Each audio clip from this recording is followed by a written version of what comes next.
마가복음 1장 1절에서 13절까지입니다. 제가 봉독하겠습니다. 하나님의 아들 예수 그리스도의 복음의 시작이라. 선지자 이사야의 글에 보라, 내가 내 사자를 내 앞에 보내노니 그가 내 길을 준비하리라. 광야에 외치는 자의 소리가 있어 이르되 너희는 주의 길을 준비하라. 그의 오실 길을 곧게 하라. 기록된 것과 같이 세례 요한이 광야에 이르러 죄사함을 받게 하는 회개의 세례를 전파하니 온 유대 지방과 예루살렘 사람이 다 나아가 자기 죄를 자복하고 요단강에서 그에게 세례를 받더라. 요한은 낙타털 옷을 입고 허리에 가죽띠를 띠고 메뚜기와 석청을 먹더라. 그가 전파에 이르되 나보다 능력 많으신 이가 내 뒤에 오시나니 나는 굽혀 그의 신발끈을 풀기도 감당하지 못하겠노라. 나는 너희에게 물로 세례를 베풀었거니와 그는 너희에게 성령으로 세례를 베푸시리라. 그때 예수께서 갈릴리 나사렛으로부터 와서 요단강에서 요한에게 세례를 받으시고 곧 물에서 올라오실새 하늘이 갈라짐과 성령이 비둘기같이 자기에게 내려오심을 보시더니 하늘로부터 소리가 나기를 너는 내 사랑하는 아들이라 내가 너를 기뻐하노라 하시니라. 성령이 곧 예수를 광야로 몰아내신지라. 광야에서 40일을 계시면서 사탄에게 시험을 받으시며 들짐승과 함께 계시니 천사들이 수종 들더라. 아멘. 자, 오늘 말씀은 성령으로 세례를 베푸는 분이라는 제목으로 함께 은혜를 나누겠습니다. 자, 우리 신앙생활을 시작하는데요. 그 시작을 우리는 세례를 통해서, 세례를 받는 것에서부터 우리는 그 시작을 찾고 있습니다. 자, 언제부터 시작하느냐? 신앙생활은 공식적으로 세례를 받는 그날로부터 시작이라고 할 수가 있겠죠. 신앙 고백을 통해 자신의 믿음을 고백하고 함께 교회 공동체로서 주님의 몸이 되기 위한 새로운 삶의 출발을 알리는 사건입니다. 그런데 우리가 이것이 끝이 아니라 이 다음에 또 한 가지가 있다는 것이죠. 자, 세례는 교회 공동체 안에서 행해지는 예식입니다. 예식. 그러나 물론 진심으로 신앙 고백을 통해서 구원받았음을 또한 선포하는 것이기도 합니다. 대부분은 교회에서 여기까지 합니다. 하지만 본질은 그것이 다가 아니다라는 거예요. 그 내면에 일어나는 사건이 또 하나 있는데 그것이 바로 성령으로 세례를 받는 것이다라는 것입니다.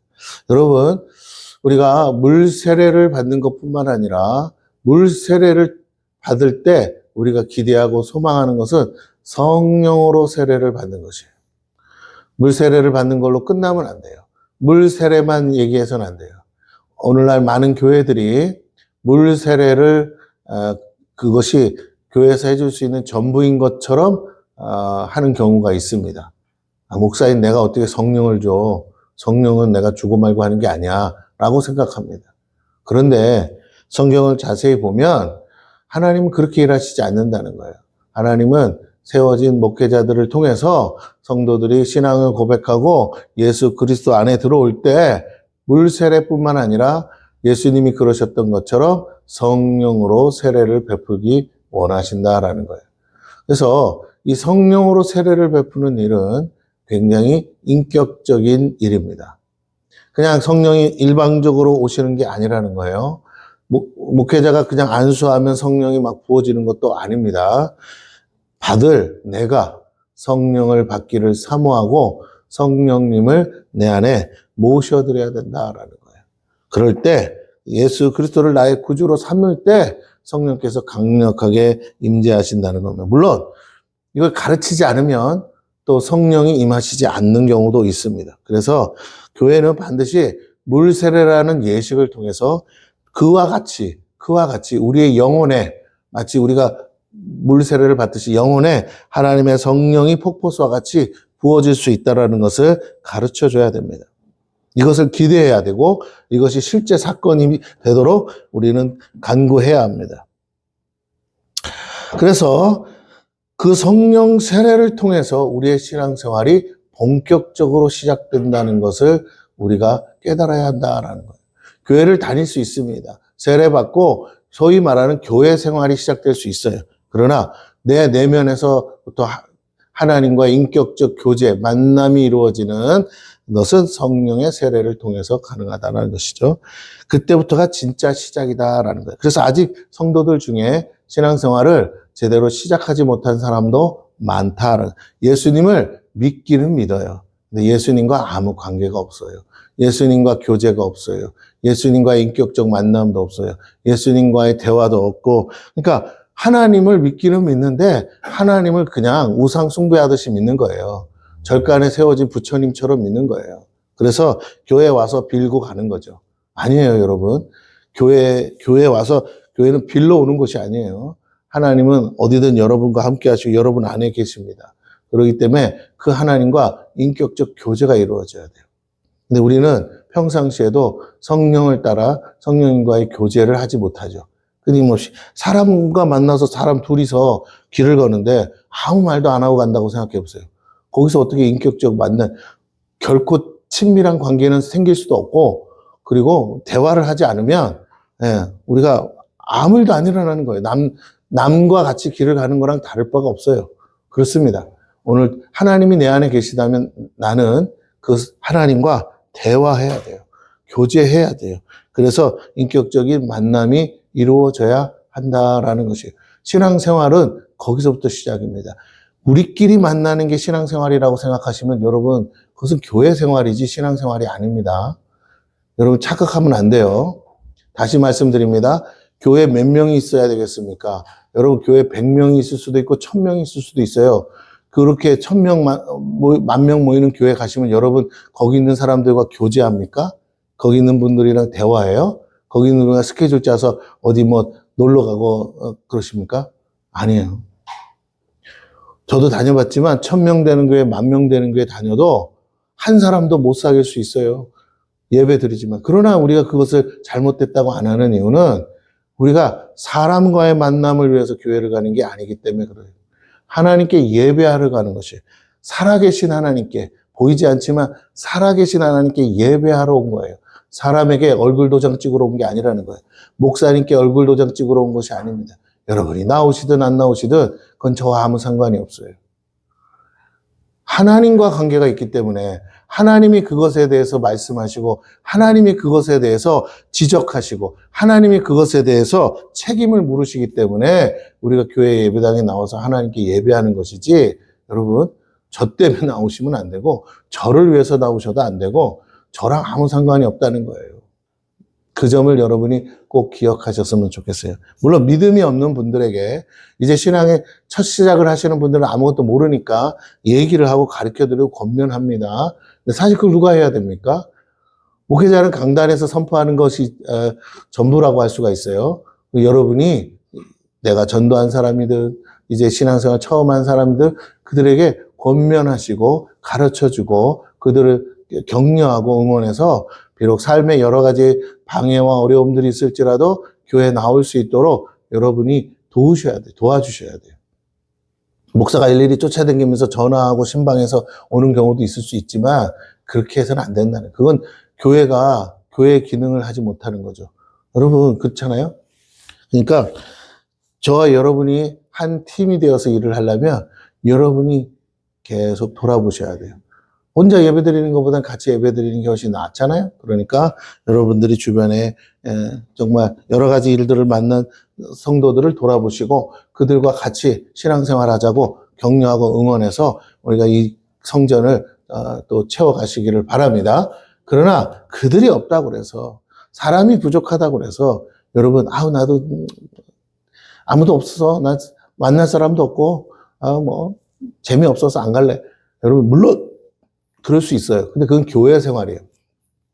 코로나가 왔습니다. 교회에 모이지를 못해서 예배할 수 없었습니다. 그러나 가정에서 혼자든 둘이든 TV를 켜놓고 온라인으로 예배하지 않았어요? 왜 그것이 허용될 수 있었습니까? 그것은 이 예배당에서만 드리는 것이 예배가 아니기 때문에, 예배는 오늘 내 안에서 하나님과 교제함으로 이루어지는 것임을 우리가 믿기 때문에 비록 코로나 때문에 교회 예배당에 모일 수 없더라도 각 가정에서 온라인으로 예배드리라고 한 것인 줄로 믿습니다. 그러므로 우리가 신앙생활을 해야 된다라는 것을 여러분 다시 한번 강조합니다. 오늘 제가 전하는 말씀 다 잊어버린다 할지라도 이 서두에 드리는 말씀을 기억하세요. 아, 나는 교회만 다니면 그게 신앙생활인 줄 알았는데 아니라니까요. 여러분이 아무개 내가 아는 누군가를 만나기 위해서 오는 거라면 그것은 교회 생활입니다. 그건 종교 활동이라고 하는 거예요. 여러분, 그것은 누구나 하는 거예요. 누구나. 예수를 알든 모르든 신앙이 제대로 됐든 안 됐든 2단이든 3단이든 누구나 하는 거예요. 여러분, 2단이 몇십만 명 모였다고 그들이 옳은 겁니까? 아니잖아요. 그렇기 때문에 다시 한번 부탁을 드립니다. 사람의 많고 적음에 있는 것이 아니에요.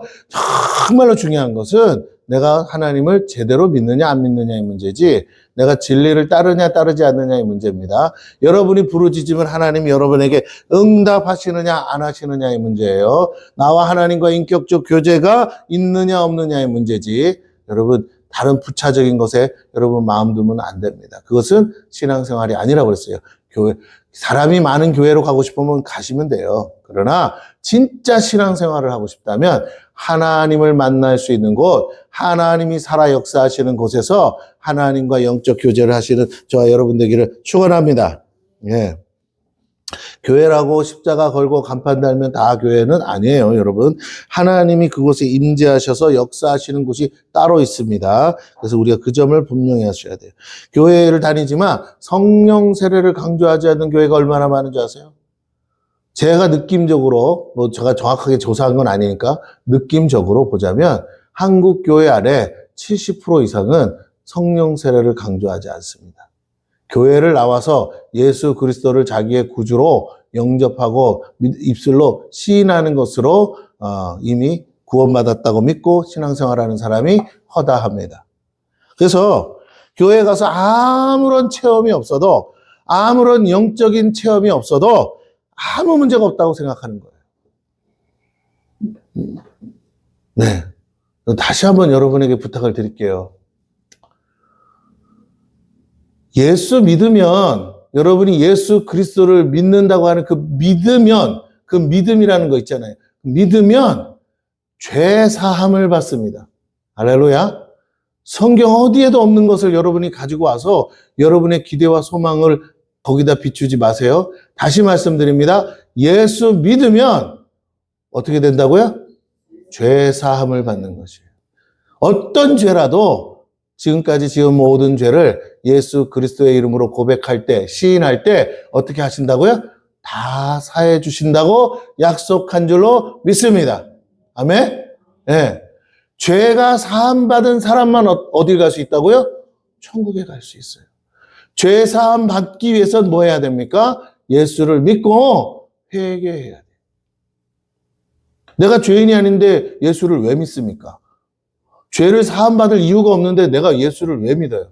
예수를 믿는다는 건 내가 죄인이고 죄인이기 때문에 지옥에 간다는 것을 믿기 때문에 예수 그리스도의 공로를 의지해서 예수가 믿으면 예수님의 공로로 내가 대속함을 받아 그 보혈로 깨끗함을 입어서 하나님이 나를 깨끗하다 인쳐주셔서 천국 갈 수 있는 자격을 얻은 거예요.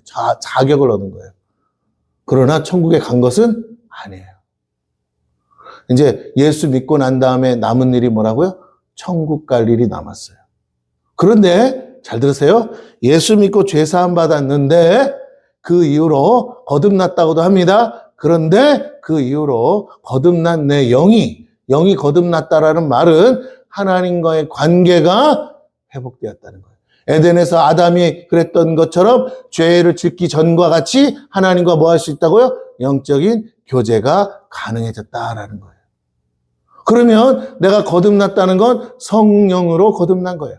그럼 내 안에 누가 계셔요? 성령이 내주하시는 거예요. 이건 모두가 다 인정합니다. 그런데 왜 거주하는 성령과 교통하지 못하고 교제하지 못한다는 거예요? 여러분, 제가 무슨 성령의 은사를 논하는 게 아니에요. 성령과 인격적인 만남과 교제가 이루어지지 않는 삶이 어떻게 신앙생활이 됩니까? 하나님이 계시다고 믿는데 하나님을 무시하면서 하루하루 사는데도 아무 일이 없다고요? 그것은 영적인 삶이 아니죠. 그건 신앙생활이 아니에요. 그건 시작한 게 아니에요. 그건 예수 믿는 게 아니라고요. 할렐루야. 교회 나와서 교회 생활하는 거예요. 예수 안 믿고도 교회 생활할 수 있어요, 없어요? 있어요. 교회 다니면서도 아직 난 예수가 안 믿어져야 하는 사람이 있어요. 아직 내가 구원받았다는 확신이 없는 사람도 있어요. 문제는 다니는 과정 속에 하나님의 은혜로 그것을 체험하는 시간이 오겠지만 아직 그는 종교 활동을 하고 교회 생활을 시작했지만 뭐는 시작되지 않았다고요? 신앙생활은 시작되지 않았다. 하나님과의 영적 교제가 시작되지 않은 거예요. 물론 교회를 다니다가 어떤 일들로 인해서 그것이 막힌 사람도 있어요. 그것이 깨진 사람도 있어요. 집에 부모와 자식 간에도 관계가 깨질 수 있습니다. 서로 대화하지 않을 수 있어요. 그러나 부모 자식의 그것이 사라진 건 아니지만 어쨌든 관계가 깨어지고 부서질 수 있어요. 마찬가지로 우리가 신앙생활하면서 하나님과의 관계가 깨질 수 있어요. 대표적인 것은 우리의 죄로 말미암아 하나님과 관계가 깨질 수 있어요. 우리의 고집과 우리의 혈기와 우리의 정말로 연약함과 그 모든 것들이 가로막아서 방해해서 끊임없이 하나님과의 관계가 깨어지고 하나님에 대한 오해가 생기고 우리가 하나님을 찾기보다는 세상으로 더 갈 수도 있다라는 거죠. 그러나 다시 한번 말씀드립니다. 그 깨어진 신앙생활이 어떻게 해야 된다고요? 영적으로 성령 안에서 회복돼야 될 줄로 믿습니다. 그때도 뭐 해야 돼요? 내 죄를 깨닫고 회개할 때 성령과의 관계가 회복되는 줄로 믿습니다. 아멘? 네. 여러분은 지금 성령과 교제하고 있습니까? 여러분은 지금 성령님과 함께 이 예배를 드리고 있습니까? 여러분은 지금 살아계신 하나님 앞에 예배하고 있습니까?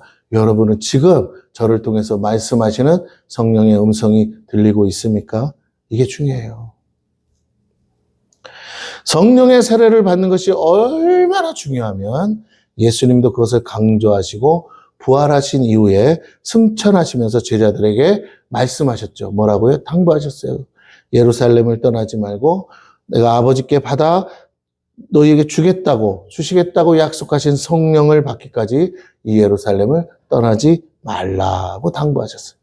그래서 초대교회 성도들은 목숨의 위협 앞에서도 그들은 마가의 다락방에 모여서 전심으로 기도할 때 약속하신 성령의 세례를 경험했고 성령의 충만함을 받았습니다. 그래서 그들의 삶이 전인격적인 변화를 경험했어요. 대표적인 사람이 누굽니까? 베드로죠. 겁 많은 베드로가 어떻게 해요? 결국 변화되었어요. 목숨 걸고 복음을 전하는 하나님의 사람으로 바뀌었습니다. 이전에 내가 아니에요. 완전히 주 안에서 변화된 새로운 나로서 살게 되는 것이죠. 많은 분들이 간증할 때 예수를 믿고 정말 구원함을 받는 그 감격을 누릴 때 이런 말 하잖아요. 세상은 바뀐 게 없는데 이상하게 공기가 달라지고 밖에서 새소리가 다르게 들리고 찬양으로 들리고 내 마음이 변화되니까 내 마음이 새롭게 거듭나니까 세상이 다르게 보이더라. 어제 끝까지 지옥 같고 죽을 것 같은 세상이 이제는 천국 같고 하나님이 나와 함께 하신다는 게 믿어지니까 두렵지 않더라. 하나님 주신 평안이 내 안에 충만하더라 라고 간증하는 것을 여러분이 많이 들으셨을 거예요. 그들이 경험한 그것을 경험하셔야 돼요. 그것이 바로 성령의 세례를 경험한 것입니다. 근데 우리가 이제 계속 얘기하겠지만 성령의 세례는 한 번으로 끝나는 것이 아니다라는 거예요. 그 점을 여러분이 기억하셔야 됩니다. 성령을 통해 우리의 영이 활성화되어서 죽었던 영이 다시 살아나고 모두 성령을 따라 사는 삶이 이제 시작되었고 가능하다는 것이죠. 그러므로 신앙생활의 진정한 시작은 성령의 세례를 받고 성령을 따라 사는 삶이라고 말할 수 있어요. 예수님은 승천하셨어요. 이제 더 이상 예수님이 내 곁에 없습니다. 그 예수님께 물어보고 예수님의 도움을 구했던 삶이 이제 예수님이 안 계심으로 불안과 공포죠. 그런데 성령으로 예수 안에 계셨던 그 성령이 이제는 제자들의 그 심령 안으로 들어와서 성령이 내주하심으로 그들은 더 이상 예수가 내 옆에 없다가 아니라 그 예수가 나와 함께 계시다고 고백하면서 그 예수를 따라 그 영이신 예수를 따라 그들이 담대하게 복음을 전했다는 사실을 우리가 기억해야 됩니다. 오늘 저와 여러분은 그렇게 성령 안에 있습니까? 성령이 여러분 안에 거주하십니까? 그 성령이 주시는 담대함이 여러분 안에 있습니까? 끊임없이 무슨 말을 하면 두렵고 떨리고 초조하고, 그것은 성령의 음성이 아니에요. 그것은 여러분 자신의 소리예요. 왜 그러면 내가 자꾸 내 말이 자꾸 내 입에서 나오느냐? 그것은 성령의 충만을 받지 못해서예요. 여러분이 성령의 세례를 한 번만 받는 걸로 만족하기 때문에 그 다음부터는 인간인 내가 사는 거예요. 그러니까 어떻게 해요? 두렵고 떨리고 공포와 근심과 걱정이 끊일 날이 없고 사단은 그것을 알기에 끊임없이 그 틈을 타서 여러분의 근심 걱정을 가져옵니다. 근심 걱정할 것도 아닌 것도 다 부풀려서 근심 걱정을 만들어요. 왜? 가만히 앉아서 생각해 보니까 걱정거리거든요. 그렇게 만드는 거예요. 그러나 여러분이 깊은 기도 가운데 들어가다 보면 성령의 음성이 들려요. 성령께서 하시는 말씀은 절대로 두려움이 아니라고 그랬어요. 평안이라고 그랬어요. 생명과 평안이라. 그러므로 오늘 우리가 다시 한번 생각해야 될 것은 하나님이 나와 함께 하신다는 그 사실을 정말 뼛속 깊이까지 우리가 확신하고 믿어야 됩니다. 대충 믿고 살아면 안 돼요. 그것만큼 못할 짓이 없어요.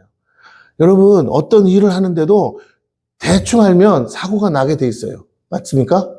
운전도 정확히 내가 어떻게 운전을 하는지 차의 기능을 알아야 문제가 생겼을 때 조치를 취할 수 있는데 제대로 모르면요. 다 할 수 있는 방법이 있는데도 그걸 못해서 오히려 사고를 크게 낼 수 있다라는 것이에요. 오늘 우리가 주의해야 됩니다. 우리가 정말 뭔가를 할 때는 제대로 알고 해야 돼요. 신앙생활도 마찬가지예요. 제대로 알고 하지 않으면 끊임없이 사건, 사고가 생길 수밖에 없다라는 것을 여러분 기억하셨으면 좋겠어요. 그래서 말씀 보라는 이유가 그겁니다. 우리 어떤 것을 사용하기 위해서 매뉴얼을 보듯이 우리 인생의 매뉴얼인 하나님의 말씀을 끊임없이 여러분이 상고하고 보셔야 돼요. 그리고 그 말씀대로 살아야 돼요. 말씀대로 운전하듯이, 그러니까 매뉴얼대로 내가 사용하고 다루듯이 말씀대로 내가 살아야만 내가 올바른 삶을 살 수 있다라는 것이죠. 그런데 그 말씀을 따라 살도록 말씀을 볼 때 그 말씀이 정확히 뭘 말하는지 깨닫게 하시는 분이 성령이시다. 그래서 성령을 따라 사는 삶의 궁극적인 결론은 말씀을 따라 사는 것이다 라는 것이에요. 성령을 따라 사는 삶은 초자연적인 역사가 동반되는 삶이기도 합니다. 다른 말로 기적이 상식이 된다는 거죠. 또한 성령의 열매들이 나타나고 은사가 나타나서 성령과 동행하고 동역하는 삶이라는 것이에요. 그래서 주님의 제자로서의 삶을 실제적으로 사는 겁니다.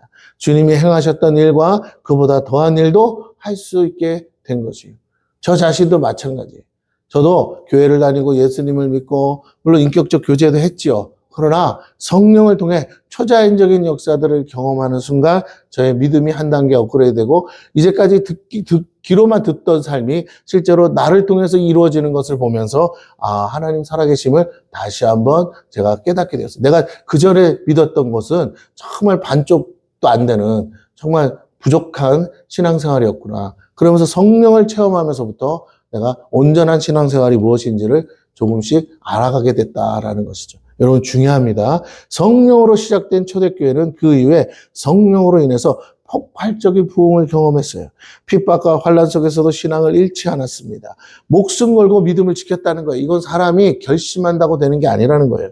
어디에서든 성령의 인도하심을 따라 복음을 담대히 전함으로 하나님의 나라와 의가 온 열방으로 전파될 수 있었어요. 우리가 왜 담대하게 전하지 못하느냐? 그것은 내가 성령의 충만을 받지 못했어요. 성령의 충만이 왜 오지 않느냐? 아직도 내 자아가 살아있기 때문입니다. 내가 죄인이고 죽어 마땅한 죄인이라는 사실을 알고 나를 쳐서 내가 복종시켜야 되는데 그게 잘 안 되는 거예요. 성령마저도 내가 이기려고 하기 때문에 성령의 충만이 오지 않고 그래서 내가 성령을 따라 살지 못하니까 두려움과 공포, 근심과 걱정이 내 자신에게 끊이질 않는 거예요. 하고 싶은 일은 하죠. 내가 하고 싶은 일은요, 남이 어떻게 생각하든 합니다. 어떤 때는 참 옆에서 보면 저 왜 저런가 싶을 정도로 막무가내일 때가 많아요. 지가 하고 싶은 일이라고 해서 하는데 정말 안 하면 막 사람들이 뭐 불편해 하든 말든 막 하고 싶어서 막 안 달라는 모습들을 볼 때가 있어요. 여러분 잘 들으세요. 성령의 담대함은 그런 것은 아니라는 거예요. 성령의 담대함은 매우 인격적인 과정입니다. 인격적인 모습으로 드러나게 돼 있어요. 담대하다고 그래서 옆 사람에게 피해를 주는 게 아니에요. 담대하다고 그래서 다른 사람을 전혀 배려하지 않고 아랑곳하지 않는 성령은 그렇지 않습니다. 성령의 사역들은 반드시 성령의 열매들이 나오기 때문에 우리가 깨달아야 됩니다. 내가 성령에 충만하면 그 어떤 것도 거치지 않지만 불편하지가 않다는 말이에요. 그 어떤 사람들이 와도 내 마음이 불편하지 않은데 성령에 충만하지 않은 상태로 뭔가를 하고 사람을 만나면 여전히 거슬리는 게 많고 정말 부딪히는 게 많고 불편한 것 투성이라는 거예요. 오늘 다시 한번 여러분에게 도전할 것은 여러분이 어디에 있느냐가 중요한 게 아니라 내가 어떤 사람을 만나느냐가 중요한 게 아니라 내가 여전히 불편합니까?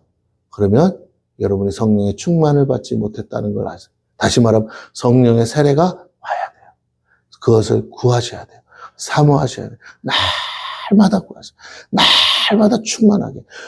정말로 성령이 강권적으로 부어주셔서 나는 없고 그냥 성령의 술에 취한 듯한 그런 상태가 되기를 사모하시면서 구하셔야 돼요. 네. 여러분이 살면 인생 전체가 그냥 지옥이에요. 이렇게 말할게요. 나는 어떤지 모르지만 남들이 피곤해요. 나 때문에. 그러나 내가 성령에 충만하면요. 다른 사람들이 나 때문에 행복해져요. 오늘 저와 여러분이 그렇게 다른 사람들에게 행복의 통로가 되기를 축원합니다. 예, 물론 저도 마찬가지예요. 이렇게 말하는 저도 목사인 저도 이 강대상에 내려가서 인간된 모습으로 살 때는 거치는 돌이에요. 다른 사람이 거슬리기 전에 내가 다른 사람에게 거슬리는 존재라는 거예요. 왜? 모난 것이 많아서. 그러나 성령의 충만함, 마치 기름이 부어지듯 성령의 충만함을 받으면 이상하게 아직 내가 모난 것 같은데도 부드럽게 넘어가지는 거예요. 부드럽게 모든 것들이. 하나님의 윤활유 같이 기름이 부어져서 모든 것들이 아주 부드럽게 관계가 열어진다는 겁니다. 그러므로 여러분 한번 생각하세요. 세상에 수많은 사람이 있고 세상에 상처 없는 사람이 없어요. 세상에 문제 없는 사람이 없습니다. 세상에 모나지 않은 사람이 없는데 그들이 성령의 충만함을 받은 사람을 만났을 때의 기쁨, 성령의 충만함을 받은 사람을 대면했을 때의 그 감격을 여러분이 기억하셔야 돼요. 뒤집어서 얘기할게요. 여러분이 어떤 사람을 만났어요. 세상 사람들이 다 나보고 불편하대요. 나보고 거친대요. 나 성격 더럽대요. 나에 대해서 이렇고 저렇고 말들이 많은데 어떤 사람을 만났는데 그 사람은 일찍 그런 말 안 하고 정말 나랑 마음이 맞아서 막 이렇게 뭔가가 스무스하게 잘 풀어지는 느낌이라면 그런 사람을 만났을 때 감격, 기쁨이 있지 않아요? 왕따 갔다가 갑자기 나를 알아주는 사람을 만난 것 같고 나를 위하는 사람을 만난 것 같고 나랑 손발이 맞는 사람을 만나 뭔가 소통이 되는 사람을 만날 때 얼마나 감격스럽습니까? 대부분의 사람들이 결혼 전에 어떤 사람을 만나기 원하세요? 보면 여자분 자매들은 항상 똑같아요. 소통되는 사람을 만나고 싶대요. 소통되는 사람. 남자들은 그냥 한 가지예요. 얘나 지금이나 똑같아. 이쁜 여자예요. 남자들은 그냥 바보 같아. 그냥 예쁘기만 하면 다 돼. 근데 여자들은 뭐라고요? 소통이 가능한 사람. 나와 대화가 가능한 사람. 그러니까 다른 말로 하면 내 말에 집중해주고 내 말을 진심으로 들어주고 그냥 말 그대로가 아니라 그 말을 통해서 내 마음을 알아주고 그래서 그 만남 가운데 소통이 되는 사람. 그러니까 마음이 통하는 사람을 원하는데 잘생긴 사람 만나봐야 여러분 말이 안 통하면 어떨까요? 네, 그 잘생긴 얼굴도 꼴보기 싫어져요. 여러분 만나보시면 알아요. 그러니까 잘생겼는데 하는 말마다 딴죽거리고 막 그러면 어떠실 것 같아요? 그냥 얼굴을 확 긁어버리고 싶어요. 여러분 똑같은 거야. 그러니까 잘생긴 건 중요하지가 않아. 뭐 우리가 말하는 조건들은 중요하지가 않아요. 근데 참 이런 거 있잖아요. 너는 왜 저런 놈을 좋다고 그래? 하는데 좋아하는 이유가 뭐라고요? 돈도 없고 능력도 없고 생긴 것도 멋 같은데 뭐라고? 뭐가 통해서? 마음이 통해서 서로 결혼하고 살잖아요. 네. 아하, 그렇구나. 여러분, 그렇습니다. 오늘 우리가 하나님을 만날 때, 성령을 만날 때 체험이 뭐예요? 우리의 마음이 하나님에게 소통이 일어나. 하나님이 내 마음을 아신다는 걸 경험하는 거예요, 여러분. 이게 성령 체험의 첫 번째 사건이에요. 나의 마음을 어느 누구도 알아주지 않는 것 같은데 주님이 오시면 그 주님이 내 마음에서 말씀하실 때 내 마음을 알아주는 걸 느끼는 거예요. 무슨 불이 떨어지고 그런 거는 그건 현상에 불과한 거고 진짜는 인격체가 오시는 거예요. 여러분 불이 떨어지면 뭐합니까? 뜨겁기만 하지. 그죠? 불 받는 게 중요한 게 아니에요. 살아계신 하나님을 만나야죠. 그 하나님의 인격, 근데 그 하나님이 뭐 하시는 분이라고? 나를 사랑하시는 분으로 만나야죠. 나를 누구보다 사랑하시는 하나님이 나를 너무나 잘 아시고 내 마음을 알고 계셔서 내가 지금 슬픈지 괴로운지 고통스러운지 아셔서 내 마음을 어루만져 주시는 그리고 내 편이 되어 주시는 그 하나님을 만나야 되지 않겠어요? 네. 더 나아가 그 문제를 내가 생각하는 그 문제를 얼마든지 해결해 줄 수 있는 분으로 믿어져야 되지 않겠습니까? 네. 그분에 대한 믿음이 생기는 거. 하나님이 해결하실 거라는 믿음이 오는 거 그게 뭐예요? 그게 바로 성령의 충만이에요. 충만. 마음이 만져진다. 하나님은 내 마음을 아시는구나. 그게 성령의 세례라면 성령의 충만은 뭐라고요? 그 도저히 불가능했던 그 문제들이 하나님 안에서 하나님이 해결해 주신대. 그래서 믿음이 와서 평안해지는 거. 그게 성령의 충만이다라는 거예요. 손 얹어서 막 안진뱅이 일으키고 그게 충만이 아니고 여러분. 그건 가시적인 결과물에 불과한 거고. 그거 없다고 성령 안 충만하다는 게 아닙니다. 할렐루야. 아멘? 네. 아니, 아무도 없으면 뭐하러 그 짓을 해. 그렇잖아요. 병든 사람이 옆에 없는데 뭐하러, 맨날 병 고치, 신용을 해서 뭐 할 거예요. 그런 건 필요 없고, 지금 중요한 건 누가? 내가 성령의 세례를 체험해야 되고, 내가 성령의 충만을 받을 때 오는 현상, 오는 증거가 뭐라고요? 성령의 세례는 뭐라고요? 인격체가 내 앞에 오셨잖아. 그럼 그 인격체가 나랑 뭐가 된다고요? 소통이 된다. 내 마음을 아신다. 이게 하나님이 내 마음을 아신다. 이렇게 여러분이 느껴지는 게 성령의 세례예요. 할렐루야. 아멘? 기도해주면 안수해주면 막 쓰러지고 자빠지고 그런 것도 있지만 그 쓰러지면 뭐하냐. 여러분들 다 쓰러져 봐서 알지만 뭐라고요? 아무 일도 없잖아요. 뭐야 이거 힘이 쭉 빠져서 쓰러지긴 했는데 이게 왜 쓰러졌는지도 모르고 그쵸? 조금 있으면 다시 일어나잖아요. 일어날 때 민망하고 그쵸? 잘 쓰러지면 좋은데 어떻게 쓰러져요? 훅 쓰러지면. 안 해보셨어요? 만약에 미니스커트 입고 있는데 훅 쓰러지면 어때요? 그죠? 민망하잖아요. 그러니까 여러분 자기 의지 없이 막 쓰러지는 거잖아. 그게 뭐가 그렇게 중요해요? 그거 중요한 게 아니에요. 오히려 창피하기만 하지. 다시 말씀드립니다. 그런 현상이 없다는 게 아니고 그런 현상을 통해서 하나님이 살아계시다는 걸 체험하는 건데 그거 다음에 그거보다 더 중요한 게 뭐냐면 하나님이 내 마음을 뭐라고요? 아신다. 그 다음에 그 아시는 하나님이 뭐라고요? 얼마든지 내가 고민하는 이 문제를 해결하실 수 있는 분이다. 이게 깨달아지는 거. 이게 믿어지는 거. 이게 충만이에요. 여러분 뭐든지 해결하시고 뭐든지 다 응답하신다는 게 믿어지면 두려운 게 있을까요? 없을까요? 없죠. 이게 중요합니다. 크신 하나님, 위대하신 하나님, 어미하신 하나님을 깨닫는 거예요. 자, 그래서 그걸 깨달아서 초대교회는 더 이상 두렵지 않아요. 목숨의 위협이 없다는 게 아니에요. 지금도 잡혀가면 죽습니다. 그럼에도 불구하고 신앙을 포기하지 않아요. 신앙을 버리지 않는다는 거예요. 그렇기 때문에 그것이 신앙생활이라는 거예요. 하나님을 위해서, 예수님을 위해서 목숨을 기꺼이 드릴 수 있는 삶, 하나님을 향한 충성심이 내 목숨보다도 귀하다고 느끼는 삶, 기꺼이 죽으면 죽으리다. 이게 신앙이라는 거예요. 오늘 마가는 그 점을 강조하면서 복음서를 시작하고 있습니다. 그 성령이 아니고서는 아무것도 할 수 없다는 것이 초대교회의 증거요. 그 성령에 약속하시고 부어주시는 분이 바로 누구라고요? 예수 그리스도라고 증거하고 있어요. 이제 저와 여러분이 함께 말씀을 통해서 그 은혜를 나누고 우리 안에 계시고 우리를 통해 일하시는 성령과 함께 동역하시는 우리 성도님들이 되시기를 축원합니다.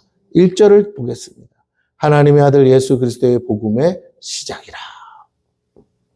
이 타이틀이 얼마나 중요한지 몰라요. 창세기 1장 1절 태초에 하나님이 천지를 창조하시는 이 말과 동일한 거예요. 하나님의 아들 예수 그리스도의 복음의 시작이라. 여러분 세상을 다 창조하면 뭐합니까? 내가 죽으면 땡이지. 맞아요? 세상이 아무리 있어도 내가 없으면 세상이 있는 거예요, 없는 거예요? 내가 없는데 내 입장에서 없는 거잖아요. 그렇죠? 그래요.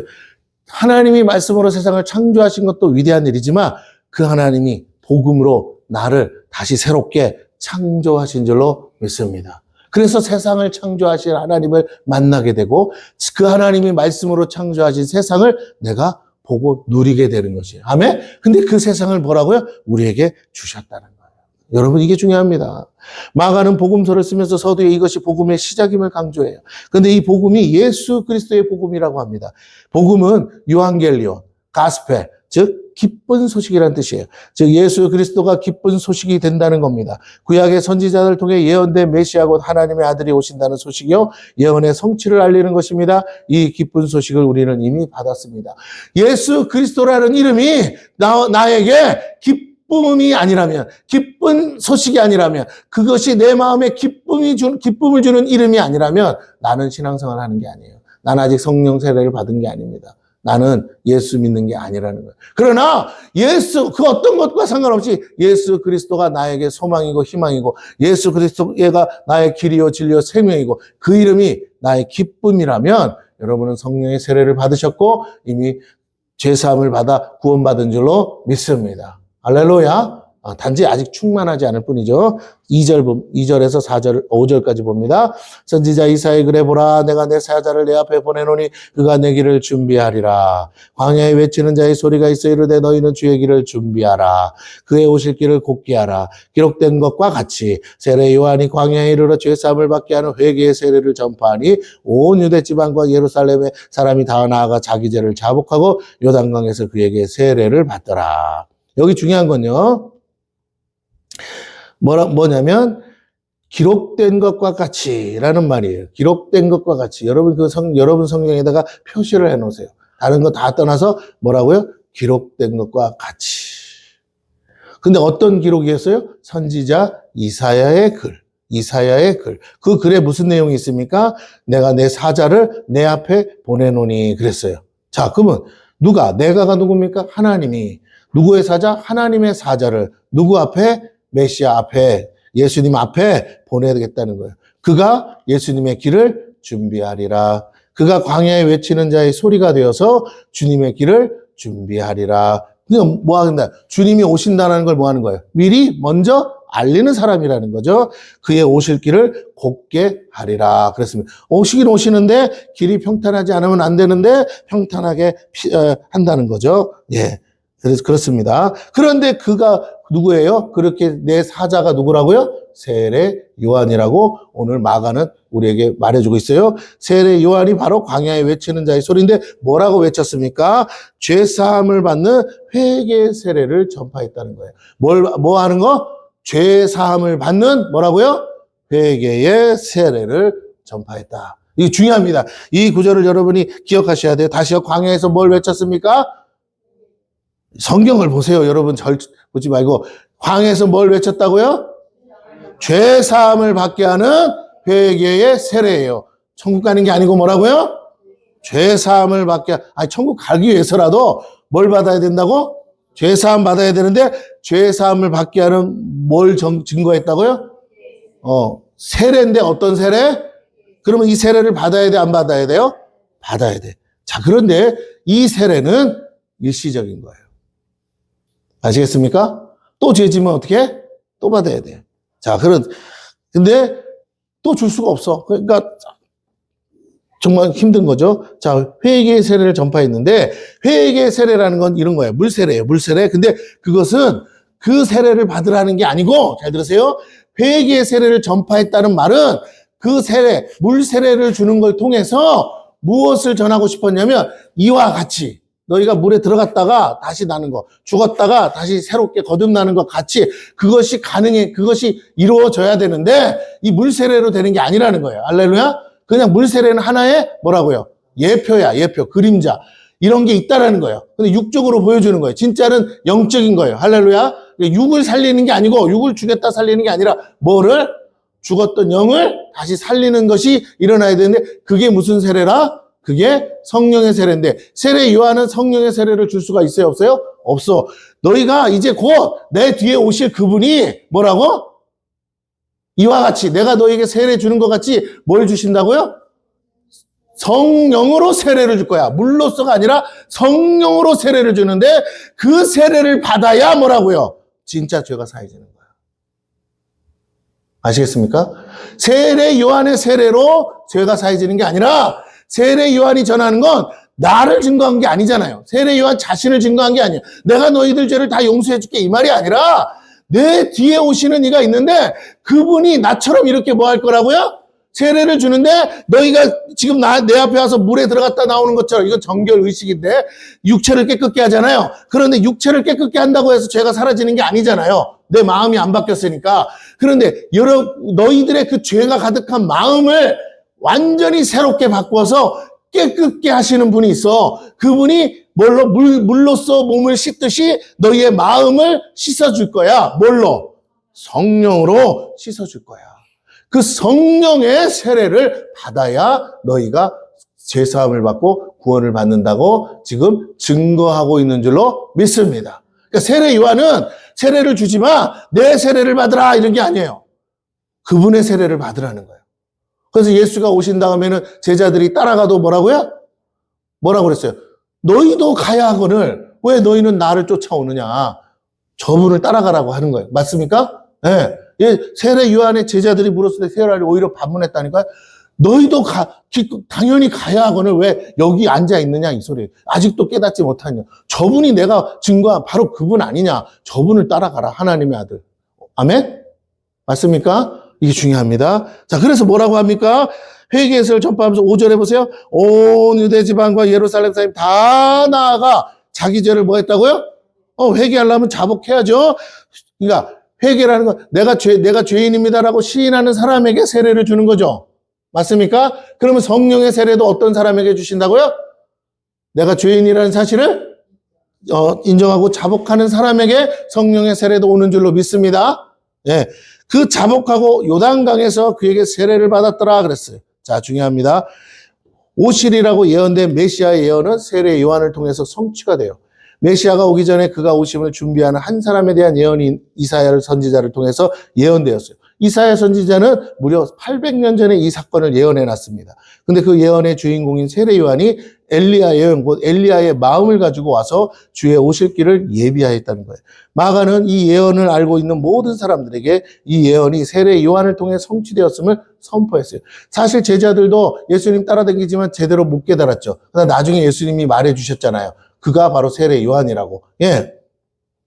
세례 요한의 사건은 세례 요한이 중요해서가 아니라 예수 그리스도가 오셨다는 것을 알리는 신호탄이라는 겁니다. 그는 메시아의 오심을 예비하는 사자요, 주의 오심을 준비하는 안내자였어요. 그러니까 제자들도 물었어요.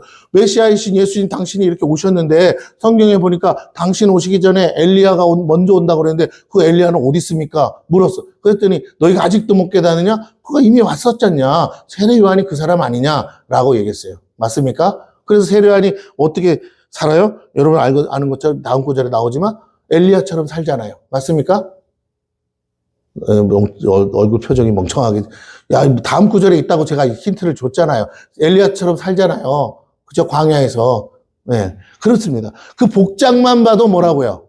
아, 저가 하나님이 말씀하신 바로 그 엘리야가 부활한다는 얘기가 아니잖아요. 엘리야의 마음을 가지고 하나님을 대신해서 메시아의 오심을 증거할 그 사람, 엘리야와 같이 일할 사람이 오겠구나. 그렇게 해서 이제 합니다. 엘리야 같은 능력의 사자가 아니고 엘리야의 마음으로 외치는 자가 온다라는 것이에요. 자, 그래서 세례 요한의 사건은 세례 요한이 왔다라는 말은 누가 오셨다는 거예요? 예수님도 오셨다라는 것이죠.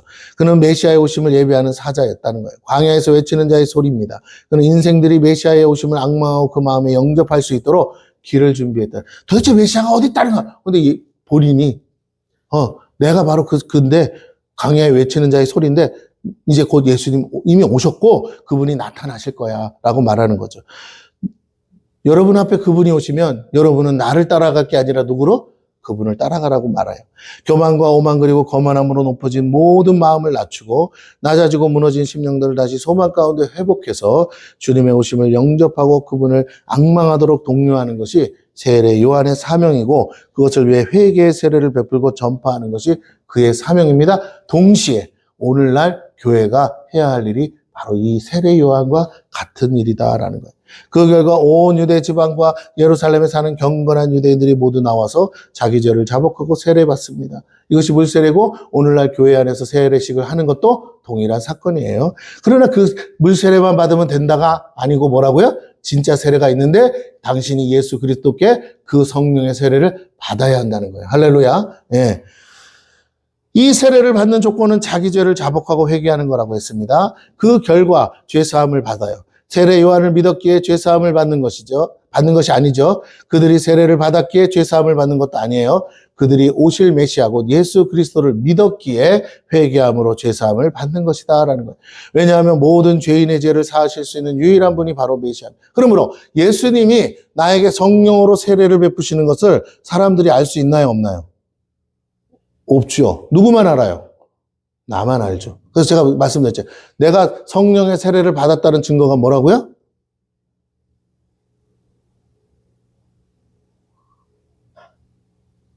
가르쳐 드렸잖아요. 내가 예수님이 베푸신 성령의 세례를 받았다는 증거가 뭐라고요? 하나님이 내 마음을 아신다는 거. 하나님이 내 마음을 알고 계시다는 거. 아무 상관없는 분이 아니라 뭐라고요? 하나님이, 살아계신 하나님이 나와 소통하시고 인격적인 만남이 이루어졌다는 거죠. 할렐루야? 하나님이 살아계신 게 나랑 무슨 상관이 있어요? 근데 그 하나님이 내 하나님 되셨다. 내 아버지가 되셨다. 나를 아신다. 나의 마음을 아신다. 이 인격적 관계가 회복되는 게 성령 세례라고요. 할렐루야? 불이 떨어지고 막 방언이 터지고 기름 부시면 그건 아니라고. 그건 현상이라고요. 안 믿으니까. 성령이라는 게 있다라는 것을 보여주기 위한 뭐라고요? 현상이고 진짜 중요한 건 뭐라고요? 알아듣지도 못하는 방언을 나불나불 한다고 그게 뭐가 그렇게 중요해요? 내 마음을 하나님이 아신다는 걸 내가 깨닫는 게 중요하지. 할렐루야. 그분이 내 마음을 만지시는 게 느껴지는 거예요. 오늘 그 하나님과의 그런 인격적 만남이 이루어져야 됩니다. 그것이 성령 세례라는 것이에요. 근데 그게 언제 가능하다고요? 그것이 내가 회개할 때 이루어지는 사건이라는 거예요. 자, 그 오실 메시아 예수를 믿었기에 회개함으로 제사함을 받는데 보세요.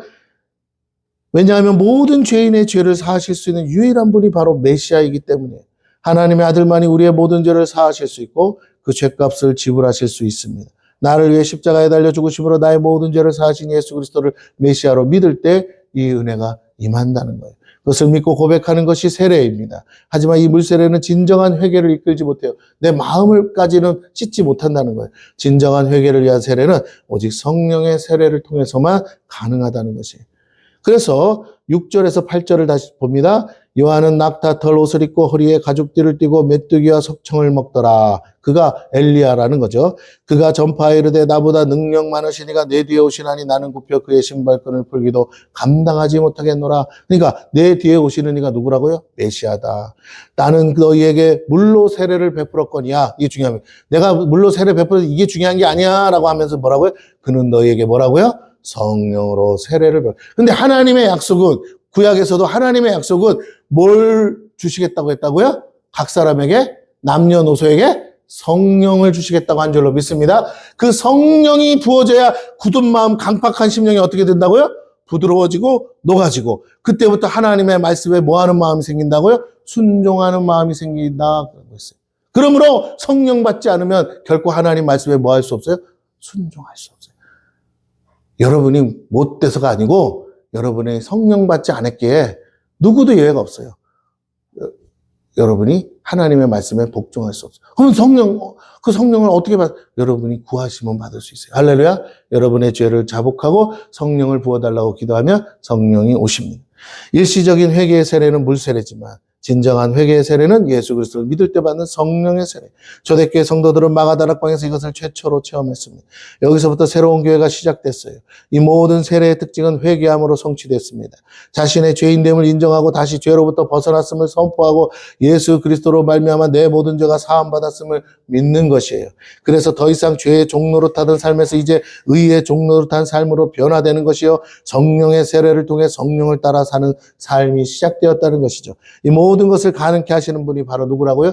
예수 그리스도예요. 그럼 성령의 충만을 받기 위해서는 또 어떻게 해야 돼요? 그 예수님께 성령을 부어달라고 구하셔야 돼요. 왜? 구하지 않으면 주실 수 없어요. 구하지 않는데 주면 불법이에요. 인격적 관계가 아닙니다. 이해가 되십니까? 예, 내가 오라고 해야 오는 거지, 오라고도 안 했는데 들어오면 뭐예요? 그게 강도죠. 맞죠? 예, 아무리 가까운 친구라도 내가 오라고 안 했는데 내 마음대로 내 집에 들어올 수 있어요? 없어요? 없어요. 그렇습니다. 하나님은 여러분이 오라고, 여러분의 마음에 문을 열고 오라고 하셔야 오시는 분이라는 거예요. 그분이 알아서 오기를 바란다고요? 그건 불법이에요. 그건 귀신이에요. 그러지 않아요. 여러분, 하나님은 절대 그렇게 일하시지 않아요. 우리가 믿을 때 성령은 우리에게 부어지고 성령의 충만함을 경험하게 된다는 거예요. 그래서 9절에서 12절을 읽고 마칠게요. 그때 예수께서 갈릴리 나사렛으로부터 와서 요단강에서 요한에게 세례를 받으시고, 이 세례 요한의 예언이 이제 이루어지죠. 곧 물에서 올라오실세. 자, 중요합니다. 그가 세례 요한에게 비록 물 세례를 받았어요. 사실 받을 필요도 없는 분이죠. 죄가 없으니까. 그러나 받으면서 무슨 일이 생겼냐? 하나님의 의를 이루어야 되는데, 그 의가 뭐냐면 하나님으로부터 성령을 받아 이분이 바로 성령으로 세례를 베푸시는 분이라는 것을 증거해야겠기에 이 사건을 이루기 위해서라도 이 물세례를 받으셨다는 거예요. 그래서 물에서 올라올 때 하늘이 갈라짐과 성령이 비둘기같이 자기에게 내려오심을 보시더니, 예, 하늘로부터 소리가 나기를 너는 내 사랑하는 아들이라 내가 너를 기뻐하노라 하시니라. 성령이 곧 예수를 광야로 몰아내신지라. 광야에서 40일을 계시면서 사탄에게 시험을 받으시며 들짐승과 함께 계시니 천사들이 수종들더라. 자, 보세요. 여기 중요한 내용인데 이 내용을 여러분이 이제부터 마음속에 깊이 새기셔야 돼요. 세례 요한 앞에 나타난 인간 예수가 세례 요한에게 세례를 받음으로 그가 죄 없이 오셨음을 선포하고, 그러나 인생들을 죄에서 구원하시기 위해 오셨고, 그 세례를 통해 진정받아야 될 세례가 성령 세례이며 그 성령 세례를 베푸시기 위해 오셨다는 것을 알리기 위해 세례 요한에게 세례를 받으셨어요.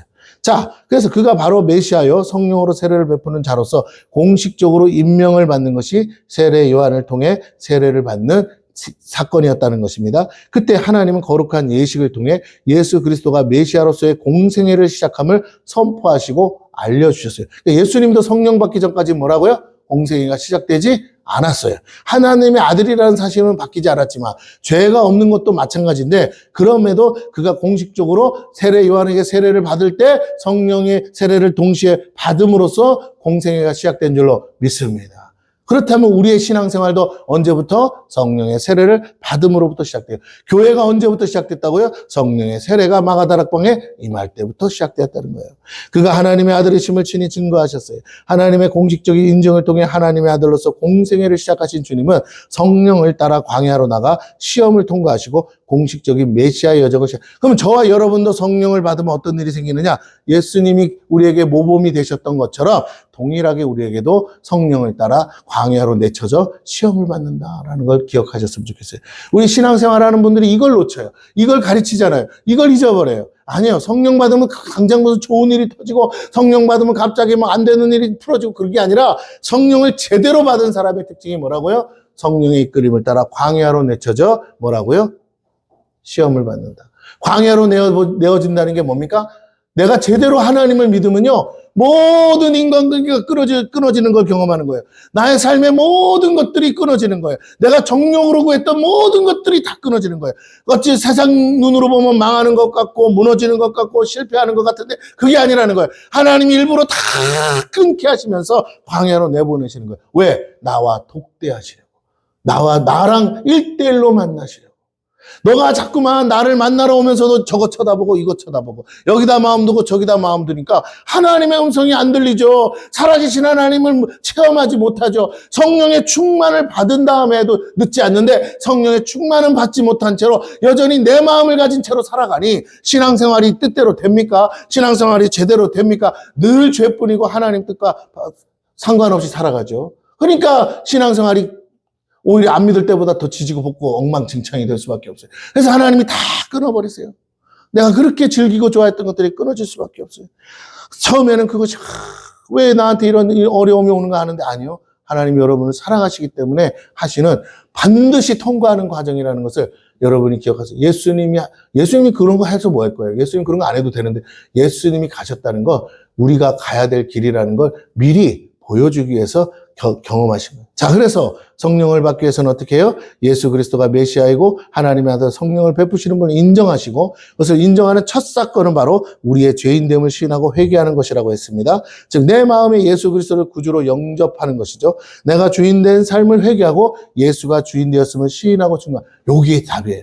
성령 받으면 성령님은 나의 주인이 되셔야 돼요.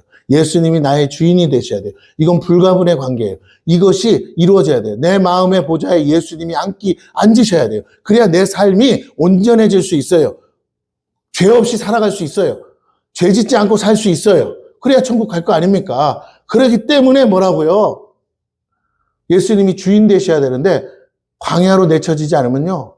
절대로 예수님이 주인이 못 돼요. 왜? 내가 주인대로 살던 삶을 버리지를 못해요. 내가 그걸 깨닫지를 못해요. 그냥 예수님을 종부리듯 하는 거예요. 내가 원하는 건 다 들어줘야만 되는 예수님이 나의 인생의 종이 돼버려요. 예수님은 그런 분이 아니에요.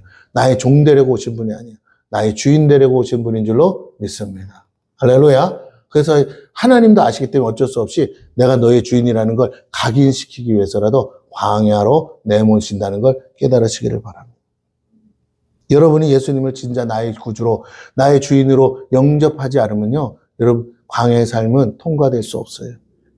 자, 그래서 그 결과 성령을 통해 우리는 이제 주인 되신 예수님의 영을 따라 살기 시작합니다. 우리가 예수의 영, 곧 성령을 받아 성령을 따라 산다는 첫 증거가 사탄의 시험 앞에 서는 것이죠. 우리가 스스로 힘으로 사탄을 이길 수 없어요. 그럼 어떻게 이기냐? 예수님처럼 해야 이겨요. 수많은 사단의 시험을 예수님은 어떻게 이기셨어요? 기록된 말씀으로 통과하는 것이에요. 여러분, 광야의 삶의 핵심은 뭐라고요? 하나님의 말씀에 집중하는 겁니다. 그래서 성령을 따라 사는 삶이 뭐라고? 말씀을 따라 사는 거라고 그랬어요. 그래서 제가 줄치라고 했죠. 기록된 말씀. 광야의 삶이에요. 그 광야를 통과하는 방법이에요. 다른 길이 없어요. 다른 방법이 없어. 오직 하나님의 음성을 듣는 거예요. 하나님의 말씀에 집중하는 거예요. 오늘날로 말하면 여러분 앞에 있는 기록된 말씀을 가지고 하는 거예요. 예수님도 그 광야에서 뭐라고 외쳤다고요? 기록되었으되 사단아 물러가라 하셨습니다. 오늘 저와 여러분이 기록된 말씀으로 우리의 삶에 끊임없이 다가오는 예수님을 주인 삼아 살지 못하게 하고 내가 주인 되어 살게 하는 그 마귀를 쫓아내야 될 줄로 믿습니다. 마귀의 시험은 한 가지예요. 여러 가지 시험이 와도 답은 하나예요. 네가 주인 되어 살라는 거예요. 이것이 세상 사람의 가르침이에요. 인본주의의 기본입니다. 성령이 임하시면 우리는 먼저 광야를 통과합니다. 광야에서 말씀으로 사는 법을 배워야 합니다. 그 광야에서 말씀의 검으로 사단을 대적하는 법을 배워야 됩니다.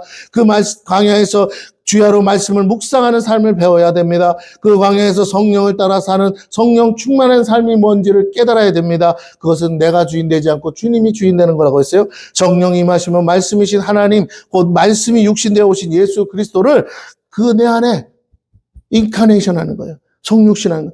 기록된 말씀으로 날마다 만나고 전인격적으로 예수 그리스도를 닮아가는 거예요. 내가 주인이 아니니까 내 행동, 내 말이 다 누구를 닮아요? 예수를 닮을 수밖에 없죠. 전에는 안 그랬어요. 그러나 내 안에 예수가 성령께서 계속적으로 그분이 이렇게 하라고 하실 때 순종했더니 그 결과가 예수님이 말하고 예수님이 하신 것 같은 열매들이 나타난다는 거죠.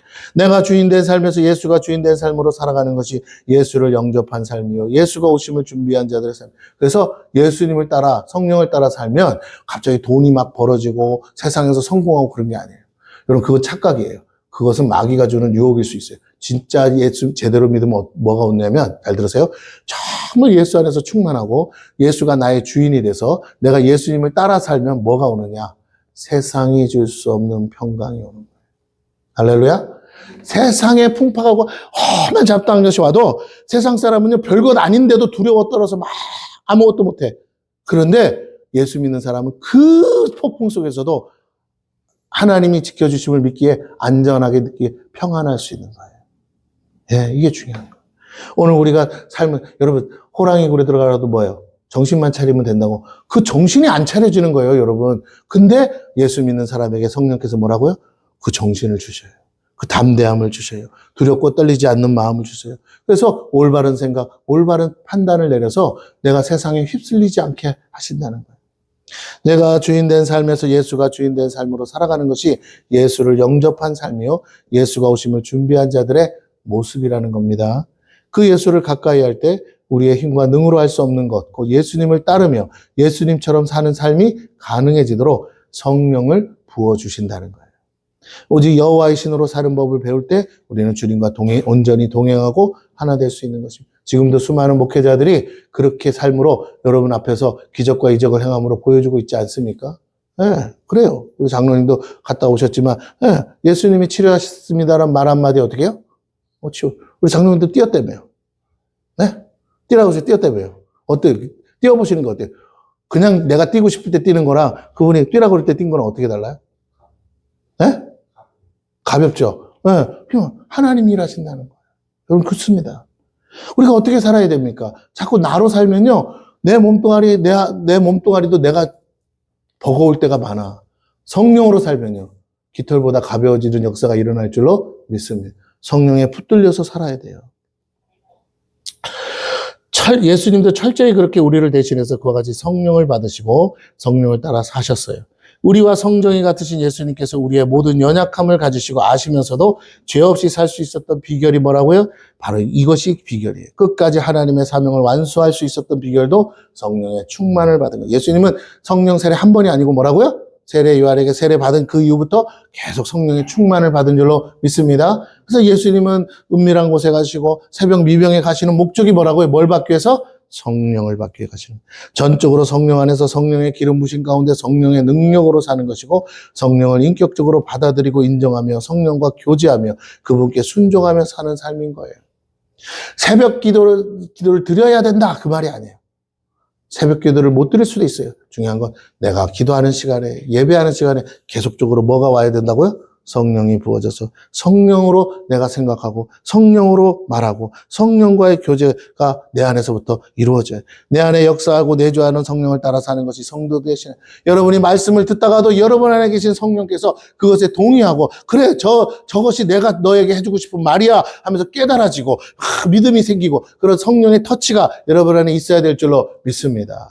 우리가 주인 되어 앞에 나서는 삶이 되면 계속적인 광야를 통과할 수밖에 없지만, 철저히 기록된 말씀 안에서 성령을 살아 나갈 때 우리는 마땅히 할 말을 주시고 기록된 말씀 밖으로 나가지 않도록 보호하시고, 주의 약속의 말씀을 깨닫게, 내 안에 예수가 계시고 주인으로 살면요, 천사들이 와서 뭐 하더라? 수종들더라.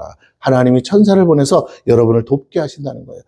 나를 도울 이유가 없죠. 내 안에 계신 예수를 돕기 위해서. 왜? 나는 그 예수님 뜻대로 할 거니까. 그래서 천사들이 도와주냐, 어떻게 해요? 일이 더 잘 되는 거죠.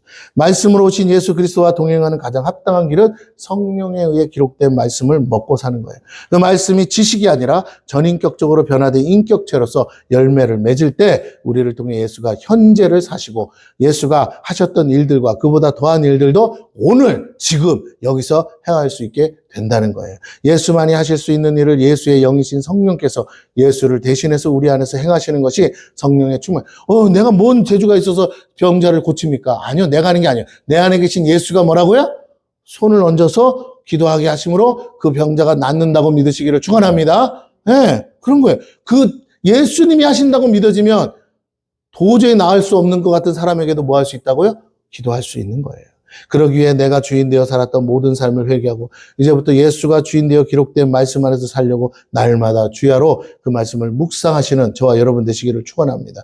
반드시 하나님께서 우리를 통해 아들의 삶을 살도록 허락해 주실 줄로 믿습니다.